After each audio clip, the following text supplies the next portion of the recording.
లక్ష్మీదేవి తామర పువ్వు మీద ఎందుకు కూర్చుంటుందంటే తామర పువ్వు నివాసం ఎక్కడో బురదలో ఉంటుంది. దాన్ని తీసుకోవడానికి వాటర్ లోకి దిగగానే ఆ అలజడికి పువ్వు జరిగిపోతూ ఉంటుంది. నువ్వు నిదానంగా వెళితేనే అప్పుడు నీకు ఆ తామర పువ్వు అందుతుంది.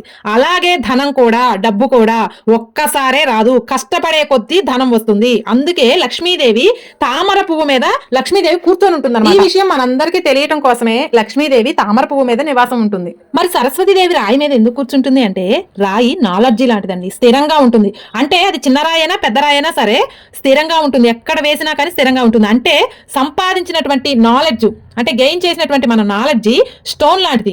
సరస్వతీదేవి అందుకే రాయి మీద కూర్చుంటుంది. మరి రెండిట్లో ఎవరు గొప్పవారు అంటే ఇప్పుడు చదువుతో సంబంధం లేకుండా డబ్బు సంపాదించిన వాళ్ళు చాలా మంది ఉంటారండి. ఇప్పుడు వ్యవసాయం చేసే వాళ్ళు ఉంటారు, రైతుకి మంచి గిట్టుబాటు ధర వస్తే చాలా సంపాదించిన వాళ్ళు చాలా మంది ఉంటారు కదా. వీళ్ళే కాదు, వేరే వేరే అదర్ బిజినెస్ చేసే వాళ్ళు కూడా, ఏదైనా కష్టపడి వర్క్ చేసే వాళ్ళు ఉంటారు కదా. ఇలా ఎక్కువ సంపాదించి కోట్లు సంపాదిస్తే కూడా ఆ ఐటీ లెక్కల కోసం అవన్నీ డీల్ చేయడం